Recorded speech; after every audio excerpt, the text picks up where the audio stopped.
Hi friends, ಎಲ್ರಿಗೂ ನಮಸ್ತೆ. Welcome back to Deepika lifestyle and blogs. ಎಲ್ಲರೂ ಹೇಗಿದ್ದೀರಾ? ನಾನು ಚೆನ್ನಾಗಿದ್ದೀನಿ. ಐ ಹೋಪ್ ನೀವೆಲ್ಲರೂ ಚೆನ್ನಾಗಿದ್ದೀರಾ ಅಂತ ಅಂದ್ಕೊಂಡಿದ್ದೀನಿ. ಪ್ಲೀಸ್ ಫ್ರೆಂಡ್ಸ್, ಈ ವಿಡಿಯೋನ ಫಸ್ಟಿಂದ ಕೊನೆವರೆಗೂ ಸ್ಕಿಪ್ ಮಾಡದೆ ನೋಡಿ. ನಿಮ್ಗೆ ಇಷ್ಟ ಆದರೆ ಲೈಕ್ ಮಾಡಿ, ಶೇರ್ ಮಾಡಿ. ಪೂಜ್ಯಾಯ ರಾಘವೇಂದ್ರಾಯ ಸತ್ಯಧರ್ಮರತಾಯ ಚ ಭಜತಾಂ ಕಲ್ಪವೃಕ್ಷಾಯ ನಮತಾಂ ಕಾಮಧೇನುವೇ ನಮಃ. ಓಂ ಶ್ರೀ ಗುರು ರಾಘವೇಂದ್ರಾಯ ನಮಃ. ಈ ವಿಡಿಯೋ ಇಷ್ಟ ಆದರೆ ಓಂ ಶ್ರೀ ಗುರು ರಾಘವೇಂದ್ರಾಯ ನಮಃ ಅಥವಾ ಓಂ ಶನೇಶ್ವರಾಯ ನಮಃ ಅಂತ ಒಂದು ಕಮೆಂಟ್ ಕೊಡೋದನ್ನು ಮರಿಬೇಡಿ. ಹಾಗೆ ಹೊಸದಾಗಿ ನೋಡ್ತಾ ಇರೋರು ಫಸ್ಟು ನನ್ನ ಚಾನಲ್ಗೆ ಸಬ್ಸ್ಕ್ರೈಬ್ ಮಾಡ್ಕೊಳ್ಳಿ. ಪಕ್ಕದಲ್ಲಿರೋ ಬೆಲ್ ಐಕನ್ ಕ್ಲಿಕ್ ಮಾಡಿ ಸ್ನೇಹಿತರೆ. ನಾನು ಹಾಕೋ ಪ್ರತಿಯೊಂದು ವಿಡಿಯೋ ನೋಟಿಫಿಕೇಷನ್ಗೆ ಬರುತ್ತೆ, ತಕ್ಷಣ ನೋಡ್ಬೋದು ಸ್ನೇಹಿತರೆ. ಬನ್ನಿ, ನಾನಿವಾಗ ತಿಳಿಸ್ಕೊಡ್ತಾ ಇದ್ದೀನಿ ಮಕರ ರಾಶಿ ಸಂಪೂರ್ಣ ಭವಿಷ್ಯವನ್ನು. ಮಕರ ರಾಶಿಯ ಸ್ನೇಹಿತರೆ, ನಿಮ್ಮನ್ನು ಅರ್ಥ ಮಾಡಿಕೊಳ್ಳುವುದು ಅಂದರೆ ಗಟ್ಟಿಯಾದ ಕಲ್ಲನ್ನು ಹೊಡೆದು ಅದರೊಳಗಿನ ನೀರನ್ನು ಕುಡಿದಂತೆ. ನೀವು ಶನಿ ಮಹಾತ್ಮನ ಪ್ರೀತಿಯ ಮಕ್ಕಳು. ಕಷ್ಟ ಎನ್ನುವುದು ನಿಮಗೆ ಹೊಸದಲ್ಲ. ಹುಟ್ಟಿನಿಂದಲೇ ಜವಾಬ್ದಾರಿಗಳ ಭಾರ ಹೊತ್ತು ನಡೆದವರು ನೀವು. ಇಡೀ ಕುಟುಂಬ ನಗುತ್ತಿರಲಿ ಎಂದು ನಿಮ್ಮ ಸ್ವಂತ ಕನಸುಗಳನ್ನೇ ಸಮಾಧಿ ಮಾಡಿ ದುಡಿಯುವ ತ್ಯಾಗಜೀವಿಗಳು ನೀವು. ಆದರೆ ಮಕರ ರಾಶಿಯವರೇ, ಇವತ್ತು ರಾತ್ರಿ ಮಲಗುವ ಮುನ್ನ ನಿಮ್ಮ ಮನಸ್ಸನ್ನೊಮ್ಮೆ ಕೇಳಿ. ಎಲ್ಲರ ಕಣ್ಣೀರು ಒರೆಸುವ ನಿಮ್ಮ ಕಣ್ಣೀರು ಒರೆಸುವವರು ಯಾರಿದ್ದಾರೆ? ನೀವು ಜಗತ್ತಿನ ಎದುರು ಬೆಟ್ಟದಷ್ಟು ಧೈರ್ಯ ತೋರಿಸಬಹುದು, ಆದರೆ ಒಂಟಿಯಾದಾಗ ಮಗುವಿನಂತೆ ಅಳುತ್ತೀರಾ ಎನ್ನುವ ಸತ್ಯ ಆ ದೇವರಿಗೆ ಮಾತ್ರ ಗೊತ್ತು. ನಾನು ಯಾರಿಗೂ ಮೋಸ ಮಾಡಿಲ್ಲ, ಆದರೂ ನನ್ನ ಬದುಕಲ್ಲಿ ಯಾಕೆ ಇಷ್ಟೊಂದು ಪರೀಕ್ಷೆಗಳು ಎನ್ನುವ ಪ್ರಶ್ನೆ ನಿಮ್ಮನ್ನು ಕಾಡುತ್ತಿದೆಯಾ? ನೀವು ಎಷ್ಟೇ ದುಡಿದರೂ, ಎಷ್ಟೇ ಒಳ್ಳೆಯದು ಮಾಡಿದರೂ ಕೊನೆಗೆ ನಿಮಗೆ ಸಿಗುವುದು ಅವಗಣನೆ ಮತ್ತು ಒಂಟಿತನ ಮಾತ್ರನೇ. ಆಗಿದ್ರೆ ಎಚ್ಚರ. ನಿಮ್ಮ ಈ ಸೋಲಿಗೆ ಕಾರಣ ನಿಮ್ಮ ಗ್ರಹಚಾರವಲ್ಲ, ನಿಮ್ಮ ಸ್ವಭಾವದಲ್ಲಿ ಅಡಗಿರುವ ಆ ಒಂದು ಮೌನವಾದ ತಪ್ಪು. ಇವತ್ತಿನ ಈ ವಿಡಿಯೋದಲ್ಲಿ ನಿಮ್ಮ ಬದುಕನ್ನೇ ಕತ್ತಲೆಯಲ್ಲಿ ಇಟ್ಟಿರುವ ರಹಸ್ಯವೇನು, ನಿಮ್ಮ ಮೌನವೇ ನಿಮಗೆ ಹೇಗೆ ಶತ್ರುವಾಗುತ್ತಿದೆ ಮತ್ತು ಮಕರ ರಾಶಿಯವರು ನಿಜವಾದ ಯಶಸ್ಸನ್ನು ಕಾಣುವುದು ಹೇಗೆ ಎನ್ನುವುದನ್ನು ನಾನು ಎಳೆ ಎಳೆಯಾಗಿ ಬಿಚ್ಚಿಡಲಿದ್ದೇನೆ. ಇದು ಕೇವಲ ರಾಶಿ ಭವಿಷ್ಯವಲ್ಲ, ಇದು ನಿಮ್ಮ ಬದುಕಿನ ಕನ್ನಡಿ. ಮಿಸ್ ಮಾಡದೆ ಕೊನೆವರೆಗೂ ನೋಡಿ. ಮಕರ ರಾಶಿಯವರೇ, ನಿಮ್ಮ ವ್ಯಕ್ತಿತ್ವವನ್ನು ಒಂದೇ ಮಾತಿನಲ್ಲಿ ಹೇಳಬೇಕೆಂದರೆ, ನೀವು ತೆಂಗಿನಕಾಯಿಯಂತೆ ಹೊರಗಿನಿಂದ ನೋಡುವವರಿಗೆ ನೀವು ಕಠಿಣ, ಹೊರಟು ಮತ್ತು ಭಾವನೆಗಳೇ ಇಲ್ಲದ ಕಲ್ಲಂತೆ ಕಾಣಿಸ್ತೀರಿ. ಆದರೆ ನಿಮ್ಮ ಹತ್ತಿರ ಬಂದು ನಿಮ್ಮನ್ನು ಅರ್ಥ ಮಾಡಿಕೊಂಡವರಿಗೆ ಮಾತ್ರ ಗೊತ್ತು, ಆ ಕಠಿಣ ಚಿಪ್ಪಿನ ಒಳಗೆ ಎಳನೀರಿನಂತಹ ಸಿಹಿಯಾದ ಮತ್ತು ಮೃದುವಾದ ಮನಸ್ಸಿದೆ ಎಂದು. ನಿಮ್ಮ ಬದುಕಿನ ಕೆಲವು ಆಶ್ಚರ್ಯಕರ ಮತ್ತು ಕಹಿಯಾದ ಸತ್ಯಗಳಿವೆ. ಇವುಗಳನ್ನು ಕೇಳಿದರೆ ನಿಮ್ಮ ಕಣ್ಣಲ್ಲಿ ನೀರು ಬರಬಹುದು. ಕಣ್ಣೀರು ನುಂಗುವ ಕಲೆ. ಮಕರ ರಾಶಿಯವರು ತಮ್ಮ ನೋವನ್ನು ಜಗತ್ತಿಗೆ ತೋರಿಸಲು ಇಷ್ಟಪಡುವುದಿಲ್ಲ. ನಿಮಗೆ ಎಷ್ಟೇ ದುಃಖವಾದರೂ ಕತ್ತಲ ಕೋಣೆಯಲ್ಲಿ ಅಥವಾ ಬಾತ್ರೂಮಲ್ಲಿ ಒಬ್ಬರೇ ಹತ್ತು ಕಣ್ಣೀರು ಒರೆಸಿಕೊಂಡು ಹೊರಗೆ ಬರ್ತೀರಿ. ಹೊರಗಿನ ಪ್ರಪಂಚಕ್ಕೆ ನನಗೇನೂ ಆಗಿಲ್ಲ, ನಾನು ಸ್ಟ್ರಾಂಗ್ ಎಂದು ನಟಿಸುತ್ತಾ ನಾಟಕ ಆಡ್ತೀರಿ. ನಿಮ್ಮ ಆ ಮೌನವೇ ನಿಮ್ಮನ್ನು ಕೊಲ್ಲುತ್ತಿದೆ ಎನ್ನುವುದು ಸುಳ್ಳೇ. ಚಿಕ್ಕ ವಯಸ್ಸಿನಲ್ಲೇ ದೊಡ್ಡ ಜವಾಬ್ದಾರಿ. ಶನಿ ಮಹಾತ್ಮನ ಪ್ರಭಾವದಿಂದಾಗಿ ಮಕರ ರಾಶಿಯವರು ಆಟ ಆಡುವ ವಯಸ್ಸಿನಲ್ಲೇ ಮನೆಯ ಜವಾಬ್ದಾರಿ ಹೊರಬೇಕಾಗಿತ್ತು. ನಿಮ್ಮ ಬಾಲ್ಯ, ನಿಮ್ಮ ಕನಸುಗಳು, ನಿಮ್ಮ ಆಸೆಗಳು ಎಲ್ಲವನ್ನು ಕುಟುಂಬಕ್ಕಾಗಿ ತ್ಯಾಗ ಮಾಡಿರುತ್ತೀರಿ. ಆದರೆ ದುರಂತ ಏನೆಂದರೆ, ನೀವು ಇಷ್ಟೆಲ್ಲ ತ್ಯಾಗ ಮಾಡಿದರೂ ನಿಮ್ಮ ಮನೆಯವರು ಅದನ್ನು ನಿನ್ನ ಕರ್ತವ್ಯ ಎಂದು ಭಾವಿಸುತ್ತಾರೆ ಹೊರತು ಅದಕ್ಕೆ ತ್ಯಾಗದ ಬೆಲೆ ಕೊಡುವುದಿಲ್ಲ. ತಪ್ಪು ತಿಳುವಳಿಕೆಯ ಸರಮಾಲೆ. ನೀವು ಪ್ರೀತಿಯನ್ನು ಮಾತಿನಲ್ಲಿ ತೋರಿಸುವವರಲ್ಲ, ಕೃತಿಯಲ್ಲಿ ಎಂದರೆ ಕೆಲಸದಲ್ಲಿ ತೋರಿಸುವವರು. ಅವರು ನಿಮ್ಮ ಸಂಗಾತಿಗೋ ಅಥವಾ ಮಕ್ಕಳಿಗೋ ಹೊಟ್ಟೆ ತುಂಬ ಊಟ ಸಿಗಲಿ, ಅವರು ಚೆನ್ನಾಗಿರಲಿ ಎಂದು ನೀವು ಹಗಲು ರಾತ್ರಿ ಕತ್ತೆಯಂತೆ ದುಡಿಯುತ್ತೀರಿ. ಆದರೆ ನಿಮ್ಮ ಈ ಕೆಲಸದ ಹುಚ್ಚು ನೋಡಿ ಮನೆಯವರು ಇವರಿಗೆ ದುಡ್ಡೇ ಮುಖ್ಯ, ನನ್ನ ಮೇಲೆ ಪ್ರೀತಿ ಇಲ್ಲ ಎಂದು ನಿಮ್ಮನ್ನು ತಪ್ಪಾಗಿ ಅರ್ಥೈಸಿಕೊಳ್ಳುತ್ತಾರೆ. ಪ್ರೀತಿಗಾಗಿ ದುಡಿಯುವ ನಿಮಗೆ ಸಿಗುವುದು ಮಾತ್ರ ಅವಗಣನೆ. ಇಲ್ಲಿ ಒಂದು ಕುತೂಹಲಕರ ಪ್ರಶ್ನೆ ಎದುರಾಗುತ್ತೆ. ಮಕರ ರಾಶಿಯವರೇ, ನೀವು ಯಾರಿಗೂ ಕೆಟ್ಟದನ್ನು ಬಯಸುವುದಿಲ್ಲ, ಮೋಸ ಮಾಡುವುದಿಲ್ಲ. ಆದರೂ ನೀವು ನಂಬಿದ ಸ್ನೇಹಿತರೆ ನಿಮಗೆ ಬೆನ್ನಿಗೆ ಚೂರಿ ಹಾಕುತ್ತಾರೆ. ನೀವು ಸಾಲ ಮಾಡಿ ಕಷ್ಟದಲ್ಲಿದ್ದವರಿಗೆ ಸಹಾಯ ಮಾಡುತ್ತೀರಿ, ಆದರೆ ನಿಮಗೆ ಕಷ್ಟ ಬಂದಾಗ ಒಂದು ರೂಪಾಯಿ ಕೊಡುವವರು ಇರುವುದಿಲ್ಲ. ಇಷ್ಟೆಲ್ಲ ಅನುಭವ ಆದರೂ ಮತ್ತೆ ಮತ್ತೆ ಅದನ್ನೇ ತಪ್ಪುಗಳನ್ನು ಮಾಡುತ್ತಾ ಅದೇ ಜನರನ್ನು ನಂಬಿ ಮೋಸ ಹೋಗುತ್ತಿದ್ದೀರಲ್ಲ, ಇದಕ್ಕೆ ಕಾರಣವೇನು? ನಿಮ್ಮ ಯಶಸ್ಸನ್ನು ಮತ್ತು ನಿಮ್ಮ ನೆಮ್ಮದಿಯನ್ನು ತಡೆದು ನಿಲ್ಲಿಸುವವರು ಆ ಶನಿ ಹಿಡಿದ ಶಾಪ ಯಾವುದು?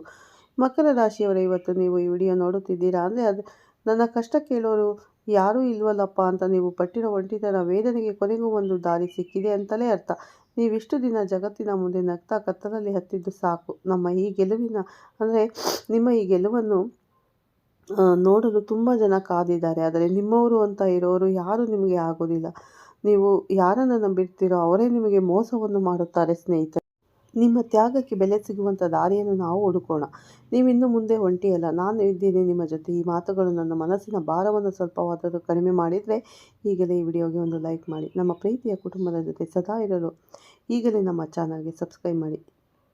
ಹಾಗೆ ಪಕ್ಕದಲ್ಲಿರೋ ಬೆಲ್ ಐಕನನ್ನು ಕ್ಲಿಕ್ ಮಾಡಿ ಸ್ನೇಹಿತರೆ. ನಾನು ಹಾಕೋ ಪ್ರತಿಯೊಂದು ವಿಡಿಯೋ ನಿಮಗೆ ಬಂದು ತಲುಪುತ್ತೆ ನೋಟಿಫಿಕೇಷನ್ಗೆ. ಮತ್ತು ನೀವು ದೇವರಿಗಿಂತ ಹೆಚ್ಚಾಗಿ ನಂಬಿದವರೇ ನಿಮಗೆ ಹೇಗೆ ವಿಷವಾಗುತ್ತಿದ್ದಾರೆ? ನಿಮ್ಮ ಬದುಕನ್ನೇ ಕತ್ತಲು ಮಾಡುತ್ತಿರುವ ಆ ಮೌನದ ರಹಸ್ಯವೇನು ಎನ್ನುವುದನ್ನು ನೋಡೋಣ ಬನ್ನಿ. ಮಕರ ರಾಶಿಯವರೇ, ಈಗ ನಿಮ್ಮ ಎದೆಯ ಆಳದಲ್ಲಿ ಹುದುಗಿರುವ ಆ ಕಹಿಯಾದ ಸತ್ಯವನ್ನು ಎದುರಿಸುವ ಸಮಯ ಬಂದಿದೆ. ನೀವು ಬೇರೆಯವರಿಗಾಗಿ ದೇವಸ್ಥಾನ ಕಟ್ಟುವ ಶಿಲ್ಪಿಗಳು ನಿಜ, ಆದರೆ ವಿಪರ್ಯಾಸವೇನೆಂದರೆ ಇಂದು ನೀವೇ ಕಷ್ಟಪಟ್ಟು ಕಟ್ಟಿದ ಆ ಮನೆಯಲ್ಲಿ ನಿಮ್ಮ ಪರಕೀಯರಂತೆ ಅನಾಥರಂತೆ ಬದುಕುತ್ತಿದ್ದೀರಿ. ನಿಮ್ಮ ಈ ಶೋಚನೀಯ ಪರಿಸ್ಥಿತಿಗೆ ಕಾರಣ ನಿಮ್ಮ ಹಣೆಬರಹವಲ್ಲ ಅಥವಾ ಶನಿ ಮಹಾತ್ಮನೂ ಅಲ್ಲ. ಅದಕ್ಕೆ ನಿಜವಾದ ಕಾರಣ ನಿಮ್ಮ ರಕ್ತದಲ್ಲೇ ಬೆರೆತು ಹೋಗಿರುವ ಆ ಅತಿಯಾದ ಸಹನೆ ಮತ್ತು ಮೌನ ಎಂಬ ಮಾರಕ ರೋಗ. ಇವತ್ತಿನ ನಿಮ್ಮ ಬದುಕನ್ನು ದಿನೇ ದಿನೇ ನರಕ ಮಾಡುತ್ತಿರುವ ಆ 3 ಭಯಂಕರ ತಪ್ಪುಗಳಿಲ್ಲಿವೆ. ಈ ಒಂದು ಅತಿಯಾದ ಲಭ್ಯವಿರುವುದು ಮಕರ ರಾಶಿಯರ ಒಂದು ಕಟು ಸತ್ಯವನ್ನು ತಿಳಿದುಕೊಳ್ಳಿ. ಅಂಗಡಿಯಲ್ಲಿ ಸುಲಭವಾಗಿ ಸಿಗುವ ವಸ್ತುವಿಗೆ ಯಾವತ್ತೂ ಬೆಲೆ ಇರುವುದಿಲ್ಲ. ಕಷ್ಟಪಟ್ಟು ಪಡೆದ ವಸ್ತುವಿಗೆ ಮಾತ್ರ ಜಗತ್ತು ಬೆಲೆ ಕೊಡುತ್ತದೆ.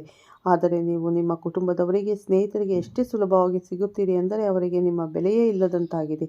ಯಾರೇ ಕರೆದರೂ ನಿಮ್ಮ ಕೋಟಿ ರೂಪಾಯಿ ಬೆಲೆ ಬಾಳುವ ಕೆಲಸವನ್ನು ಬದಿಗಿಟ್ಟು ಓಡುತ್ತೀರಿ. ನಿಮ್ಮ ಆರೋಗ್ಯವನ್ನು ಲೆಕ್ಕಿಸದೆ ಅವರ ಕೆಲಸ ಮಾಡಿಕೊಡುತ್ತೀರಿ. ಆದರೆ ನೆನಪಿಡಿ, ನೀವು ಎಲ್ಲರಿಗೂ ಸದಾಕಾಲ ಅವೈಲಬಲ್ ಆಗಿದ್ದರೆ ಜನ ನಿಮ್ಮನ್ನು ಆಪದ್ಬಾಂಧವ ಎಂದು ಕರೆಯುವುದಿಲ್ಲ. ಬದಲಾಗಿ ಇವನಿಗೆ ಬೇರೆ ಕೆಲಸ ಇಲ್ಲ, ಯಾವಾಗ ಕರೆದರೂ ಬರ್ತಾನೆ ಎಂದು ಕೀಳಾಗಿ ಕಾಡುತ್ತಾರೆ. ಈಗ ನಿಮ್ಮ ಈ ಒಳ್ಳೆಯತನವೇ ಒಂದು ಅವರಿಗೆ ತಾತ್ಸರ್ಯವಾಗಿದೆ. ನೀವು ಬಾಗಿದಷ್ಟು ಜನ ನಿಮ್ಮನ್ನು ತುಳಿಯುತ್ತಾರೆ ಸ್ನೇಹಿತರೆ. ಮೌನ ಎಂಬ ಆತ್ಮಹತ್ಯೆ. ನಿಮಗೆ ಎಷ್ಟೇ ಕಷ್ಟ ಬಂದರೂ ಬಾಯಿ ಬಿಟ್ಟು ಕೇಳಲ್ಲ. ನನ್ನ ಕಷ್ಟ ಅವರಿಗೆ ಅರ್ಥ ಆಗಲ್ವಾ, ನಾನೇ ಹೇಳಬೇಕಾ ಎಂದು ನೀವು ಸ್ವಾಭಿಮಾನದಿಂದಲೋ ಅಥವಾ ಸಂಕೋಚದಿಂದಲೋ ಸುಮ್ಮನಿರುತ್ತೀರಿ. ಆದರೆ ಈ ಕಲಿಯುಗದಲ್ಲಿ ಅಳುವ ಮಗುವಿಗೆ ಮಾತ್ರ ತಾಯಿ ಹಾಲು ಕೊಡೋದು ನೀವು ತಿಳಿದುಕೊಳ್ಳದಿದ್ದರೆ ನೀವು ನೋವು ಎತ್ತ ತಾಯಿಗೂ ತಿಳಿಯುವುದಿಲ್ಲ. ದುರಂತ ಏನೆಂದರೆ ನಿಮ್ಮ ಈ ಮೌನವನ್ನು ಜನ ದಿಮಾಕು, ಜಂಬ ಅಥವಾ ದರ್ಪ ಎಂದು ತಪ್ಪಾಗಿ ಅರ್ಥೈಸಿಕೊಳ್ಳುತ್ತಾರೆ. ನೀವು ಒಳಗೊಳಗೆ ಕೊರಗುತ್ತಾ ಮಾನಸಿಕವಾಗಿ ಕುಗ್ಗು ಹೋಗುತ್ತಿದ್ದೀರಿ. ಆದರೆ ಜಗತ್ತು ನಿಮ್ಮನ್ನು ಕಟುಕ ಎಂದು ಕರೆಯುತ್ತಿದೆ. ಇದಕ್ಕಿಂತ ದೊಡ್ಡ ಶಿಕ್ಷೆ ಬೇರೆ ಇದೆಯಾ? ಹಾವುಗಳಿಗೆ ಹಾಲುಣಿಸುವ ಅಭ್ಯಾಸ ಇದು ಮಕರ ರಾಶಿಯವರ ಅತಿ ದೊಡ್ಡ ದೌರ್ಬಲ್ಯ. ಯಾರು ಸೋಮಾರಿಗಳೋ, ಯಾರು ಕಷ್ಟ ಅಂತ ಸುಳ್ಳು ನಾಟಕ ಆಡ್ತಾರೋ ಅಂಥವರನ್ನು ನೋಡಿ ನೀವು ಕರಗಿ ಬಿಡ್ತೀರಿ.